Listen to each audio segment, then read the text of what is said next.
Hey beautiful mama, I am so glad to be back again this week for another episode of Beyond Motherhood. I am Monique Bathurst, your host, and here we speak about everything, as the title of my podcast would say, motherhood and beyond. So nothing's off limits here. We speak about the challenges, the struggles of motherhood, being a woman outside of the mother, how we can reclaim ourselves and connect deeper with ourselves as women, connection with our children, with our partners, and all the things. So if you're new around here, I'm so happy to have you here.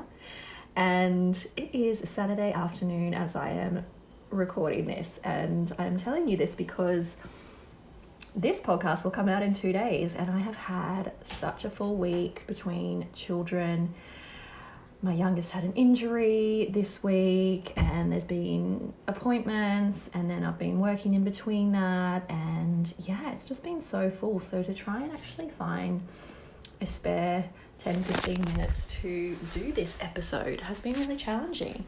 So my children are now just having a bit of screen time as I record this on my study, my office space floor, and it kind of just made me think about time as mothers and how it feels like such a precious resource, and one we feel like we never have enough of as we find ourselves in the chaos, in the never-ending to-do lists, in all the things.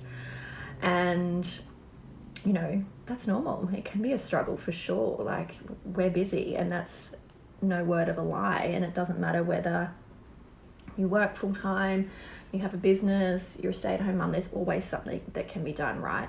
And the struggle is real, and it's not because you're bad at time management, most of us, I would say, but it's because, you know, we live in a society that was never really built to support mothers in the day and age that we live in.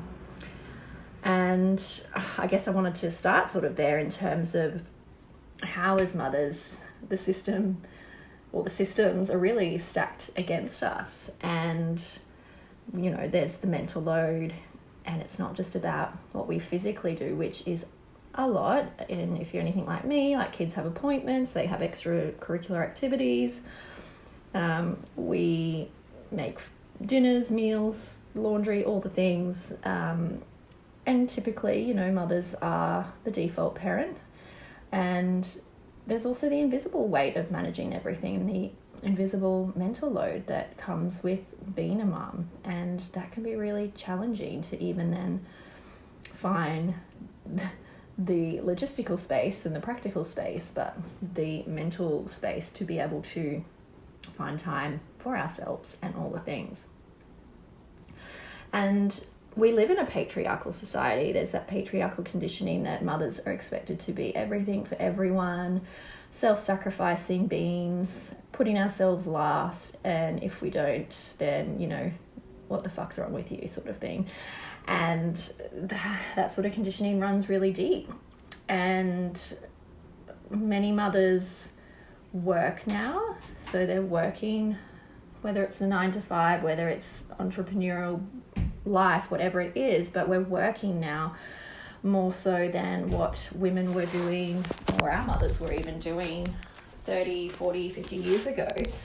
And that in itself brings with it many challenges, because we're still expected to do all the things in the home, yet we're also often contributing to income, whether you're a dual income family or, if you're like myself, single income family. So I have to be bringing in income, right? And then with that, there's like the hustle culture as mothers, and as a society, again, it's that patriarchal, masculine, hyper-masculine conditioning and patriarchy society that we live in. And it's also almost like our busyness is that badge of honor, and we're praised for doing it all. And then if we're not, if we want to slow down, if we want to rest, if we want to have some time to ourselves, like, there's the judgment that comes with that when we do slow down. It's like, well, you're lazy, or you should be doing this, that, or the other, right? And then I guess the other thing with the systems is the lack of communal support. For many of us, we weren't meant to mother in isolation. We are meant to be in tribes and in villages and having family and things around, where we share the load so much more, and it's not just us raising our children, it's the village. And the saying goes, it takes a village to raise a child. But yet so many of us are doing just that. We're living in isolation, we're mothering in isolation, and that has many implications. So I guess the point around this part of what I wanted to chat about is really that it's no wonder we feel like there's never enough time, because the system is completely broken. And until it changes, we have to find ways to carve out time for ourselves in those small moments throughout the day. In the 15 minutes I have now to record a podcast episode, not that that's necessarily quote unquote for me, but I use so many small moments throughout the day. And which leads me into what I wanted to chat about the power of those small pockets of time, those windows of opportunity that we have to pause, to slow down, to go within and see what it is that we actually need. And that can be coming from a simple reframe of, quote unquote, not enough time, because sometimes we feel like it's just adding to our to-do list, or, we feel like we have to carve out a lot of time, or a big event, like going to a lunch or whatever, or, a perfect self-care ritual, whatever it is. But when we reframe that, it can literally take, sometimes it's me just stepping away from my kids, going into my room for a minute or two and taking a deep breath and just being in that minute, just to come back to center, to ground a little bit. So really those pockets of time do exist, but we've been conditioned to use those moments of time for productivity, for doing more, for ticking off something else on our to-do list, or defaulting to scrolling, or we feel guilty for it. And I want to go back to the scrolling thing, and I'm definitely guilty of that. Again, there's guilt for that. And a lot of that can be because of we're resisting or avoiding our emotions. So we numb and we go to these default patterns, which we all have, right? But it's just bringing that awareness to it is a really great start, and then being really conscious of how we're using those moments. Because I catch myself so much and I'm like, no, this is not serving me. Like, what can I be doing right now? What do I actually need? I've been inside all day. Maybe I'll go and step outside and actually take in the sun for a minute and just breathe, close my eyes and just reduce that stimulation for a minute. And yeah, it's just really, instead of waiting for a big chunk of free time, because often it never comes unless you plan ahead for months to catch up with friends or whatever, it can be shifting that focus to just really small intentional moments. It's what we actually do with intention that can make such a huge difference. So some other examples of how you may use your time, and really it comes down to, for me, and what I always suggest is, and this can be a practice, is to pause and tune really inward as to what your body's really craving in that moment, what you may need, and whether that's, maybe it's food, maybe it's a drink of water, maybe it is stepping outside, or there's things that we can do, like one deep breath while we're washing the dishes. Instead of rushing through it, we can make anything a mindful meditative practice when we come back to the present moment. It could just be a 30-second movement practice, or even a minute. You might want to shake your body if you just, between tasks, if you just have some energy that needs to be released, and helps to just regulate your nervous system. Or listening to music that energizes you instead of background noise that will overstimulate you. And I often do that, particularly when I'm cooking dinner. I listen to so much music in the kitchen, or even when I'm doing chores, and that can be so helpful, because it not only, again, brings joy to that moment, but it also just helps to make those more mundane tasks a little less mundane, and reduce any unnecessary stimulation and background noise. Not always possible with children, but I've been known to put headphones on and listen to music while they're playing and going nuts in the house or outside. Or it could literally just be sitting in silence for a moment instead of grabbing for your phone.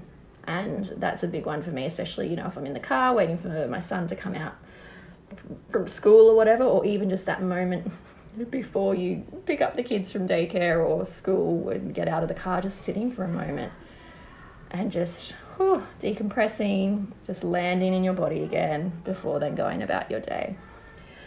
You know, these moments, they may seem small, but they really do compound, and they can help us feel so much more connected and present and resource ourselves, even in the chaos that so often can happen, the beautiful, messy chaos. So it really just giving yourself that permission to take up time.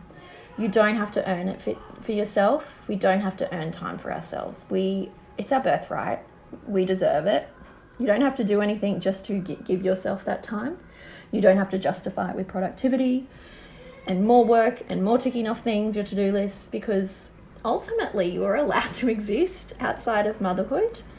And until the world catches up and starts supporting mothers the way we deserve, and families and all the things, we really, really have to start to claim these moments for ourselves, and consciously claim those moments, because no one else is going to do it for you.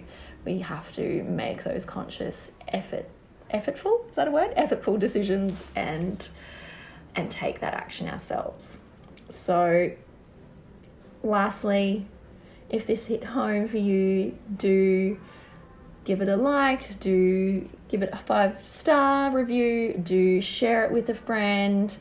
And if you're struggling to find time in your day, just start small. Start by just taking 30 seconds for yourself today, or a minute. Put on a timer. What are you going to do in that time? Are you going to just be still? Are you going to breathe? Are you going to move your body? Are you going to go and step out into the sun? Choose one thing, short time, and just start today, because you truly do deserve it.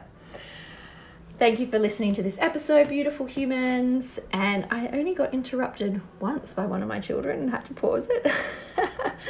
So cheering that on for me. We can do things even when our kids are around, and that is something that I have learned as well. Interruptions are going to happen, and that's okay. So until next week, thank you for being here. I hope you have a beautiful week ahead, and I will chat to you all on the potty next week.